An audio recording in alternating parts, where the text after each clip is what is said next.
اچھا، کبھی یہ سوچا ہے کہ ہماری خوشی آتی کہاں سے ہے؟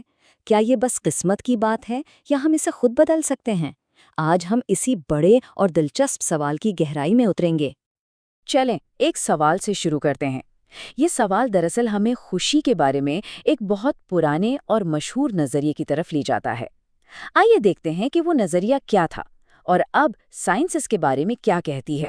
اس نظریے کو کہتے ہیں ہیڈونک ٹریڈ مل۔ مطلب یہ ہے کہ ہماری خوشی ایک ٹریڈ مل کی طرح ہے۔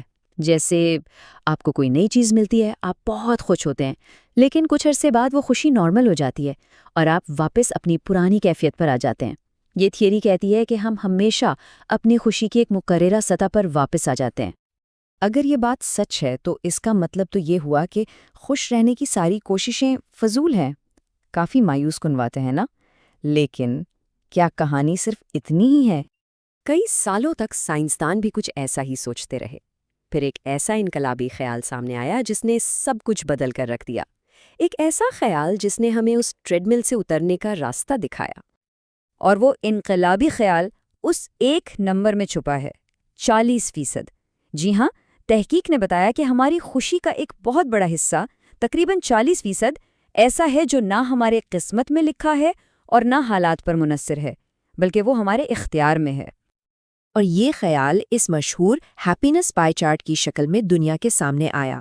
یہ چارٹ کہتا ہے کہ ہماری خوشی کا 50% حصہ جینیات سے آتا ہے، صرف 10% حالات سے، اور باقی کا 40% وہ ہماری روزمرہ کی دانستہ کوششوں اور سرگرمیوں سے آتا ہے۔ یعنی ایک بہت بڑا حصہ ہمارے کنٹرول میں ہے۔ اب یہاں کہانی میں ایک بہت ہی دلچسپ موڑ آتا ہے۔ جن سائنسدانوں نے یہ پائے چارٹ پیش کیا تھا، انہوں نے خود ہی کچھ سال بعد کہا کہ سائنس اب اس سے بھی آگے بڑھ چکی ہے اور یہ ماڈل اب پرانا ہو چکا ہے۔ اور یہی تو سائنس کی خوبصورتی ہے، وہ ہمیشہ نئی چیزیں سیکھتی ہے اور اپنے پرانے خیالات کو بہتر بناتی ہے۔ تو محققین نے خوشی کے اس پرانے سیٹ پوائنٹ نظریے پر مزید تحقیق کی اور اس میں کچھ اہم خامیاں پائیں۔ مشہور محقق ایڈ ڈنر اور ان کے ساتھیوں نے بتایا کہ خوشی کا کوئی ایک فکسڈ پوائنٹ نہیں ہوتا۔ جیسا کہ یہ لسٹ دکھا رہی ہے، ہر انسان کا نقطہ آغاز یعنی سیٹ پوائنٹ مختلف ہوتا ہے۔ یہ وقت کے ساتھ بدل بھی سکتا ہے اور ہم سب واقعات پر ایک جیسا رد عمل نہیں دیتے۔ تو اب فرق دیکھیں کتنا بڑا ہے۔ پہلے ہم سوچتے تھے کہ خوشی ایک فکسڈ پوائنٹ ہے، اب ہم جانتے ہیں کہ یہ ایک لچکدار رینج ہے۔ پہلے لگتا تھا کہ خوشی مستحکم رہتی ہے، اب پتہ چلا ہے کہ یہ بدل سکتی ہے۔ تو اب سوال یہ ہے کہ اس نئی سائنس کو اپنی زندگی میں کیسے استعمال کیا جائے؟ اچھی بات یہ ہے کہ پائی چارٹ کے پیچھے جو بنیادی خیال تھا کہ ہم اپنی خوشی خود بنا سکتے ہیں، اس نے تحقیق کی ایک نئی لہر کو جنم دیا، اور اس سے ہمیں کچھ ٹھوس اور قابل عمل ماڈلز ملے۔ پہلا ماڈل اس اہم سوال کا جواب دیتا ہے، ہمیں کن چیزوں کے پیچھے جانا چاہیے۔ اسے یوڈیمونک ایکٹیویٹی ماڈل کہتے ہیں۔ یہ بتاتا ہے کہ اصل خوشی بامعنی سرگرمیوں میں ہے۔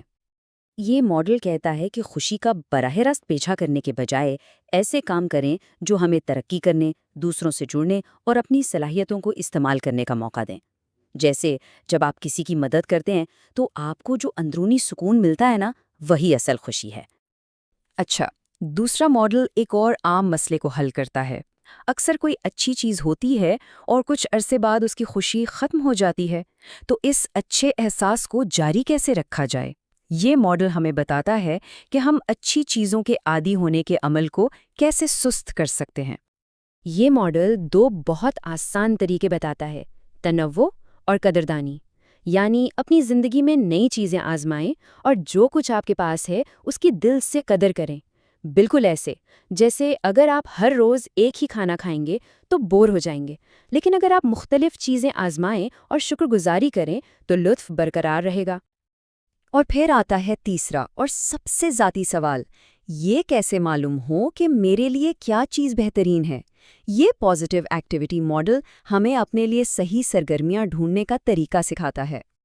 اس ماڈل کا مرکزی خیال ہے پرسن ایکٹیویٹی فٹ، بالکل ورزش کی طرح۔ ہر کسی کے لیے ایک ہی ورزش کام نہیں کرتی، ٹھیک اسی طرح خوشی کی ہر مشق ہر کسی کے لیے نہیں ہوتی۔